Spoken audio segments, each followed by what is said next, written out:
Welcome to the Good Talk Podcast, where we remind you of the joy of life, the love of God, and the possibilities that lie ahead. This is episode 25, entitled I Quit Assumptions. Woohoo! This is our third episode in the series, I Quit. We're talking about like spring cleaning for your soul, things to stop. So if you haven't listened to week 1 and 2, which would be episode 23 and 24, check those out. I think it's helpful. Yeah, I'm excited about I Quit Assumptions. Yeah, it's good. We were talking about it last night, and I don't know, you have some really good stuff today. Oh, that's very kind of you. I'm your cheerleader. Thank you. How are you feeling? I'm good. Well, we're on episode 25, which means this is week 24. So almost at 25, yeah. So I was telling Pete yesterday, we were on a walk, and I was like, it's so weird. The weeks of my pregnancy align with the episode numbers.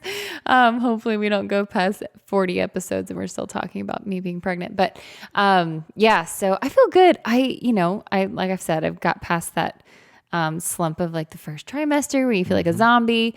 And now I'm like, I feel pretty normal, but I'm starting to get like a little uncomfortable. Like I can't bend over super comfortably, and sleeping is kind of. I noticed sleeping. You now have, I think it's 4 pillows. Three that she organizes around her body in different forms in order to get comfortable. It's a mess and a half. I know there's like really cool pillows that are like shaped like a big U. Oh, I need it. But the other day I woke up and you like had 2 pillows like over your head and one behind your back, and I'm like, wow.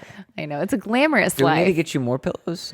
No. Are you mean? How about cravings? We might have mentioned this one other time, but cravings interest me, especially with you, because you haven't, correct me if I'm wrong, had any specific like, oh my gosh, I have to have Mexican every day. Yours has been, the way you describe it to me, is more of a sight thing. So like if we're in a grocery store and you see Oreos, it's like the thought in your mind is, I need to crush those Oreos. Oh yeah. It's a see and crave type thing, which is actually super dangerous, and you shouldn't let me go to Kroger by myself. But no, I love it because we're like walking down the aisle together and we're just like, and all of a sudden I look over to say something to you and you're gone. Like, where'd she go? Well, she saw something. I know. Now, before, like early on, he'd be like, what'd you just put in the basket? Now you don't even ask. I don't ask. Like, we just get up there and we're checking out, and it's like, oh, okay. All right. Sure. It's mostly sweet. Like, I don't know. I've never been a big like sweets eater. And now it is definitely a part of my daily thing, which I hate it because I don't want to know the joy that it brings in normal life, because I'm going to have to quit that again. But for now, I'm enjoying it. But there are some people crave weird things. I was going to say, what like when you think about some of your friends that are pregnant and stuff, like what are some of the weird cravings that they've had? Yeah, well, a lot of people have like aversions, which are things that you don't like. And, oh, really? Yours has been hamburgers. Yeah, I haven't been able to eat cheeseburgers. Used to love them. So sad. Yeah, I did. I love cheeseburgers, but I can't even look at them right now. But there are people, like I was reading, and I've even had friends who, have you heard of pica? Nope. It's like you crave like the earth, like dirt. Like you like have to eat dirt. My mom, actually, it's a great example. What? I know. My mom isn't pica necessarily. Shut the front door. I do not believe this. It's true. You ladies. crave dirt? Yes. Eating dirt? I think so. It's just like that's bonkers. you need something that's of the earth. Again, I'm no scientist. I don't know. How a worm? But I don't think so. Of the earth. My mom craved like this root. Like she wanted roots of things. Like of a bush? I don't know. Like there's a boxwood. Man, I want to taste those roots. No, she was like going through the grocery store, and there was this thing. It was a root, and I think normally you like, I don't know if you use it for like shaving it up and putting it on a dish, but she ate it like a carrot. She walked by an oak tree, like, oh my gosh, gotta try that root. I was looking up some random ones the other day. Colby Jack cheese and lemonade together. Like she had to put the cheese in the lemonade and eat it. This one's gross. Peanut butter on bologna. I don't like bologna in general. There is nothing you could put on bologna to make me want a piece of bologna. Tomato soup with M&Ms in it. Isn't that weird? My middle son likes yogurt with M&Ms in it. I know. That's normal. Tomato soup, which is like a fruit. I guess tomato is a fruit. But then you add chocolate. Ugh. Anyway. It's disgusting. Burnt popcorn with strawberry milk. I'll tell you what, I like burnt popcorn with a lot of salt and butter. You like anything with a lot of salt and butter. I could take a root from a boxwood outside and you would eat it with a lot of salt. I'm not down with the roots. I'm not. That is weird stuff right there. I'm not doing that. No, I'm glad I don't have any weird cravings. However, I do wish I was like craving like Mexican and China. I always love those things, but I wish I could just at the drop of a hat be like, Pete, gotta go get Mexican. Me really too. Sorry. Me too, because I would be down with that. Hey, I'll fake a craving any day. I have to do it for her. It's her love language. Wow, that's crazy. Well, I think you're doing awesome. And how many weeks away are we? Not many, like 15 or 16. Holy moly. I know. It's wild. I cannot wait to meet this. You're watching girl. on YouTube. You're just watching my midsection grow. Great. You can't see it well when I'm sitting down, but when I'm standing, Will you stand up? Give us a profile. No. Okay. No. You got to follow me on Instagram to see that nonsense. All right. Well, we're going to talk about I quit assumptions today. Yeah. I love this. I stumbled on. I can't remember how I heard about this guy. I think it was on a podcast, maybe. But he wrote a book. His name's Adam Grant. I really don't know much about him, but he wrote a book called Think Again. And I love the premise. I'm reading it right now. And the premise of the book, essentially, what Adam puts out there is it's important to think and learn, right? We all know that. You grew up, think, and then you learn. But he says it's equally as important to rethink and unlearn. And that rethink and unlearn. Yeah, I was like, whoa, wow. So he's basically saying there's some things in life, and this makes total sense to me, that we need to think about, we need to rethink this, and we actually need to unlearn something that we think we've learned. So, and he says this is much harder than you would imagine, that some psychologists point out the fact that we prefer the ease of just hanging on to older views over the difficulty of grappling with new ones. Right. And that, I guess in essence, to some degree, our brains are a little bit lazy in that way. Mm-hmm. Once you've learned something, you just want to kind of stick with that. And questioning ourselves makes the world more unpredictable, right? It requires us to admit the facts may have changed, that what we once thought was right is maybe possibly wrong, and reconsidering something, especially something that we think deeply about, like that we believe deeply, rethinking that can actually threaten our identity and make us feel like we're losing a part of ourselves. And he wrote this. I thought this was great. Here's a quote right from the book. He said, "We favor the comfort of conviction over the discomfort of doubt. And we let our beliefs get brittle long before our bones. We laugh at people who still use Windows 95, yet we still cling to the opinions that we formed in 1995. We listen to views that make us feel good instead of ideas that make us think hard." That's good. And I was like, oh, that's so true. Like we do that we do that with our social media, where we just follow people who think like us, believe like us. We do that now with news networks that kind of fit our preference. Like this is you do that with friends. Absolutely. Like we listen to views that make us feel good instead of ideas that make us think hard. And he said that there's an actual cycle, if you will, to rethinking. He calls it the rethinking cycle. And he says it starts with humility, which makes complete sense. Yeah, you have to be at a place where you can be okay to not know. You have to be humble enough to admit that maybe I'm wrong. Yeah. I might be wrong about this, right? It starts with humility, then doubt, which makes sense, then curiosity, then discovery. And I love that cycle. It's humility, it's doubt, it's curiosity, it's discovery. And I just thought it'd be really interesting if we kind of dove in today to curiosity, because I think that's a big one. I'm going to make the assumption that a lot of you are already humble. You're at a place where you could say, yeah, I could be wrong about this. I could be wrong about that. There are probably some things that, as difficult as it would be, I probably need to rethink some things in my life. But this curiosity thing, I love the idea of curiosity. So I just thought, let's talk about how to be a more curious person. And I got 6 tips that are essentially 6 tips of becoming a lifelong learner. Yeah. I think curiosity is not something that you crave until you have been curious. Does that make sense? Like, I don't know. I know seasons of my life where I can vividly remember that was a very curious season of my life, or maybe I was really inspired. I was in a job that like really kind of lit a fire in my brain. And until you live in that like curious like mindset, you don't really know what you're missing, right? And so I think you might hear this and be like, oh, I'm curious enough. But I think if you listen to it with a sense of like, how can I instill this? It is definitely something that is life-changing in every way. I think curiosity is super sexy. Like for me, that was probably one of the biggest things that initially attracted me to you when we started dating was your curiosity about life. Just, I mean, I just, for me, that's a very attractive quality in a person. Somebody who's just curious, who wants to learn. Yeah. I think you liked it for a second and then you're like, I don't know, Jordyn. It's like, Pete, what do you think about this? Or why is that a tree like that? Yeah, there's times your questions can become like, especially in movies. It's like, can we just watch the movie? Like, if you didn't catch it, you didn't catch it. That's not curiosity. That's just laziness. Yeah, all right. So 6 tips for becoming a lifelong learner, how to become a more curious person. Number 1 is ask every question. Yep. There you go. Ask every question. Life's full of like all these knowledge gaps for all of us, and it's better to work through knowledge gaps by asking questions. I love being around people who ask questions because that shows me that, again, it's that humility is a big part of curiosity, right? Because you have to be humble enough to admit that you don't know everything in order to be curious about it to find out more. Right.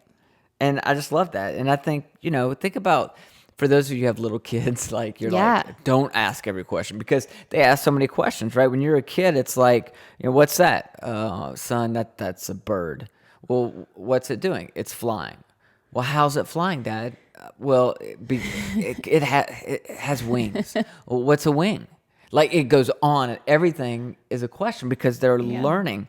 And something happens, I think, to all of us along the way where in our development, we learn somehow, we're taught that maybe asking questions is impolite. Like, don't ask so many questions. Like, I remember hearing that as a kid, don't ask so many questions. Like, shh. Right. Or we also learn, I think we learn this in school, that asking questions makes you look dumb.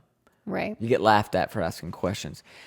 This is one of my biggest problems I have with the traditional educational system because I feel like for the most part, my time in school, what I was taught, what I learned was don't disagree with the teacher or point out any inconsistencies, right? Not to ask questions beyond what's being taught, not to admit when you're lost, to look like you understand every word the teacher's saying, even if you don't understand what they're saying, to study or learn in order to just pass an exam, not to really gain new knowledge.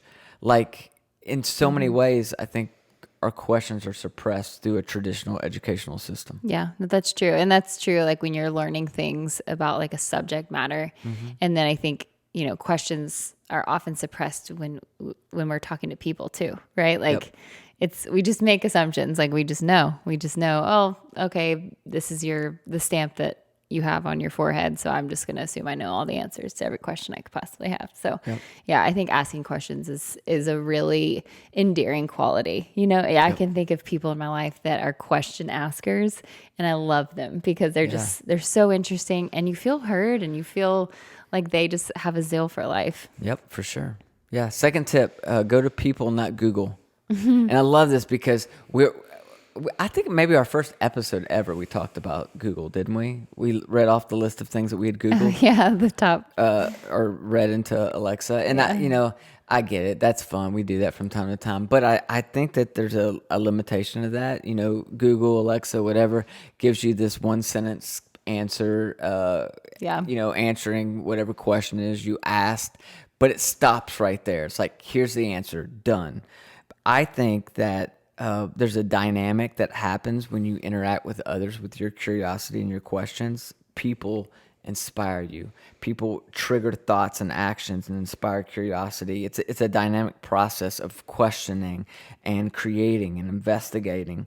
And it's just inspired when we come up against others who are also trying to experience the world. Yeah. So I think it's okay to ask Google, but I think it's a lot better to sit around with a group of people and say, what do you think about this? Yeah. And I think, once we started dating and I started meeting some of your friends and we started growing like a mutual friend base, I love the friends that we have for that reason. Yeah. When you put people in your life that are good to sit around and ask questions and like talk through things and dive into things, it just creates such a deep, deep connection. Yeah. And I'm so grateful for the friendships that we have for that. Yeah, me too. I really am. All right, third tip. This is a hard one. Listen without judgment. Adam Grant wrote this too in the book. I love this. He says, as we think and talk, we often slip into the mindsets of three different professions, right? He says the preacher, prosecutor, and politician, which sounds like a joke, like a preacher, a politician, and a prosecutor walking to a bar. Yeah. Okay. Anyway, he says, so preacher, prosecutor, and politician. In each of these modes, we take on particular identity and use a distinct set of tools. So he writes this: we go into preacher mode when our sacred beliefs are in jeopardy. We deliver sermons to protect and promote our ideals. We enter prosecutor mode when we recognize flaws in other people's reasoning. We marshal arguments to prove them wrong and win our case. And then he says we shift into politician mode when we're seeking to win over an audience. We campaign and lobby for the approval of our constituents. And he says that the risk is that we become so wrapped up in preaching, right, that we're right, and prosecuting others who are wrong and politicking for support, that we don't bother to rethink our own views.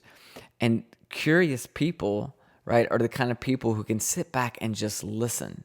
They don't go into preacher mode. They don't go into prosecutor mode. They don't go into politician mode. They can just sit there and listen, right? Just hear you out.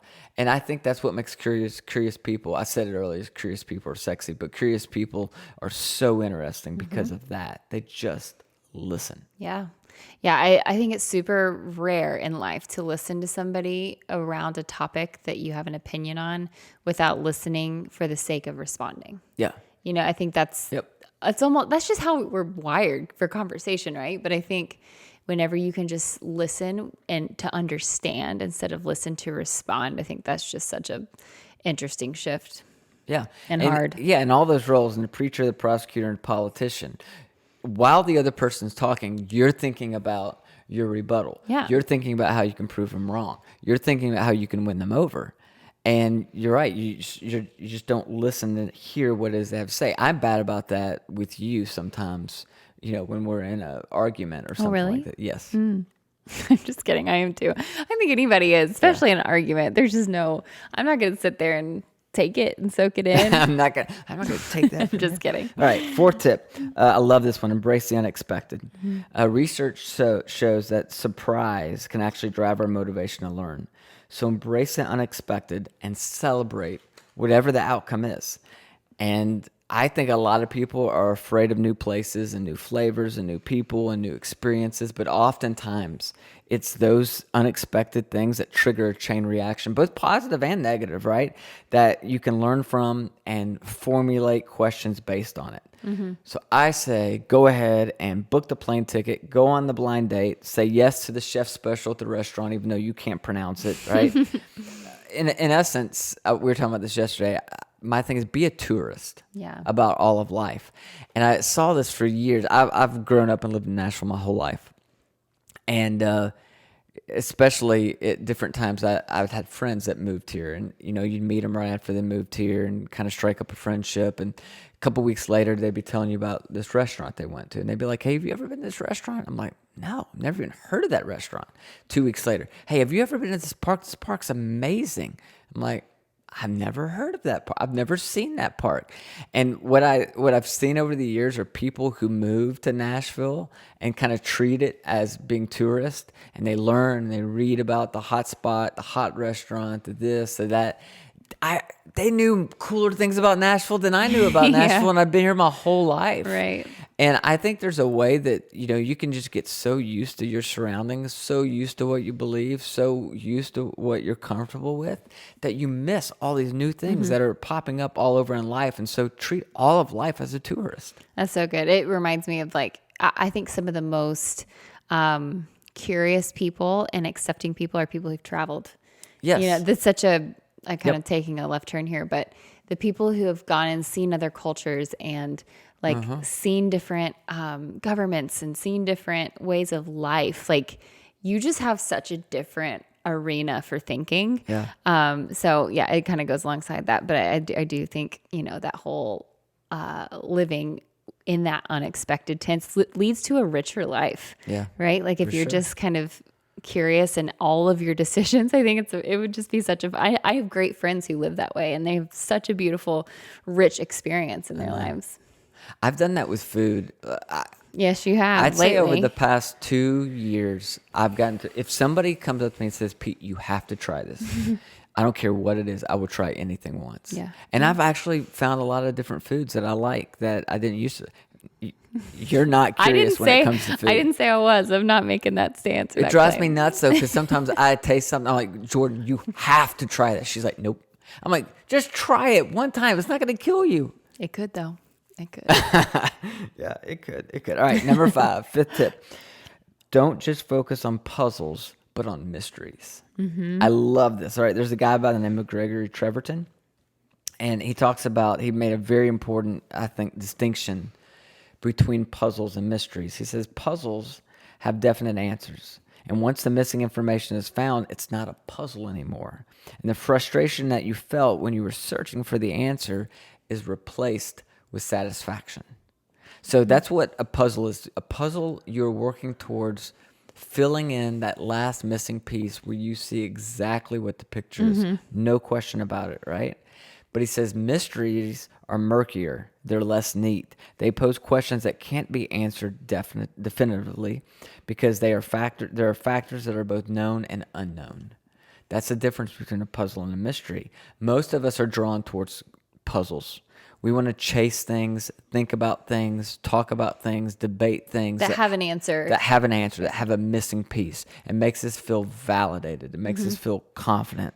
But when we focus just on the puzzles and not sometimes on the mysteries, I think we're missing out because there are some wonderful, life-giving, conversation-enhancing mysteries all around us. So I don't know, there's something about that. I'm like, yeah, I can see how in my life I'm drawn towards puzzles. I've treated a lot. Here's the other thing. It's not just being drawn towards puzzles. It's treating things in life like puzzles. Like even my own personal faith, I think at times I've tried to treat as a puzzle. It's something where it was possible for me to discover all the answers, to check off all the boxes. And I think for me over time, what I've discovered is my faith, while there are pieces to it, all the pieces don't exist. Not this side of heaven, they don't. Yeah.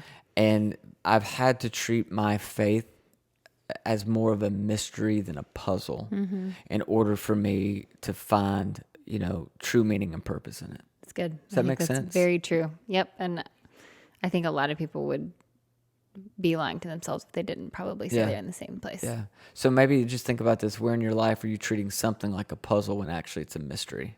It's good. I like it. Okay, 6-1. This is my favorite one. Do things you don't know how to do. Yes, which we have done a lot of. Oh my gosh. In this past year. We really Still have. don't know. But yeah. The first thing this hit me, I was thinking about this, do things you don't know how to do. When I was in 7th grade, I learned how to juggle. And I had this guy teach me. I didn't know how to juggle at all. I was watching him juggle in his front yard, and I just stood there mesmerized. He's like, you want to learn how to do this? And I was like, sure. And he taught me, and I actually was pretty darn good at it. And, ended up being able to juggle fire and bowling balls and machetes. You're on TV for juggle it. 3 things and 4 things and 5 things and 6 things. And it's kind of started this curiosity for me. And so then next I took guitar lessons. That didn't go so well. And then in college, I started getting into gardening. And this old woman at my church gave me this book called The Guide to Gardening in Kentucky. It's a paper book. I still have it to this day. It mesmerized me. And I followed it to a T. And I grew some beautiful gardens. And then I got into golfing. And I loved playing golf and fly fishing. Then I got into blogging. And while I was blogging, I was decent at it, I guess, and it landed me a book contract. I ended up writing 4 books, all because I started to learn how to blog. And then I learned to lasso. What? I did. A guy by the name of Kenny Sandifer taught me how to lasso. Oh it was my pretty gosh. amazing. And then I got into deer hunting, and then, for a while I kept bees, and I was doing the bee thing. My whole point is this: learning to do things you don't know how to do, breathes passion into your life and curiosity in your life. That's true. And You're one of the most curious people I know. But try something. What's something right now that you're like, if I had all the time in the world and could do anything. What's something new you want to learn? A hobby, an activity, something. Are you asking me? Yeah. Okay. I don't know. I think I really love to create things. I like to make things. I like to take something that doesn't exist and create something. So I don't know. For a long time, I've like wanted to paint, and I don't know if you remember, like 2 years ago, I got into painting clouds. Yeah. Which I've seen sounds some so of those dumb. cloud pictures out in the Or garage. in the garage still. But yeah, I don't know. Probably just something in that arena, painting maybe. Yeah. I don't know. But yeah, you've got to like the work to get to where I want to be in that arena is where, the curiosity is the first step, and then it's the work. You know what I've been feeling a draw towards lately? What? Scuba diving. Oh, Lord have mercy. We don't even live next to ocean. I know, but think about this. I could find a lake. You can do it in a lake. Like, that would open up a whole new world of curiosity into a space I've never really been able to explore. Go for it. I'm just saying, like, that might be the next thing. Okay. Do things Stay you don't know tuned, how to do. guys. Hey, and if you try something you've never tried before, pick up a new hobby or something, study a subject you've never, studied. Maybe you're going to learn to cook. Maybe, I don't know, you're going to learn a new language. You're going to pick up an instrument. I'd love to hear about it. Scuba diving. Yeah, or if you can scuba dive, let me know. Let me know. Hit me up. Yeah, so that's it. I love it. I love the heartbeat and the energy behind it. It's really good. We got to quit assumptions. We got to become more curious as people. I think there's a lot of things that we need to rethink and unlearn. It'll make a richer life for sure. Well, thank you. That was really good. I'm inspired to go do something new. Go learn. I'm probably not going to scuba dive in the next 4 months, but that's okay. You can do it. I trust you. I believe in you. Hey guys, share this if you enjoyed it. Like I said, there's weeks 1 and 2 of the I Quit series, and we're still going after this week. So I hope you're enjoying it. And again, as always, rate, subscribe. That would be amazing. Please do. Yes. It makes a huge difference. Yeah. When you guys share this with other people, I love it. I see on the Instagram stories, people do that, and I love it. Yes, the sharing of the episodes. Yeah. We see them all. Thank you so much. It means the world to us. All right, until we talk next time, may the Lord bless you and protect you. May He smile on you and be gracious to you. May He show you His favor and give you His peace.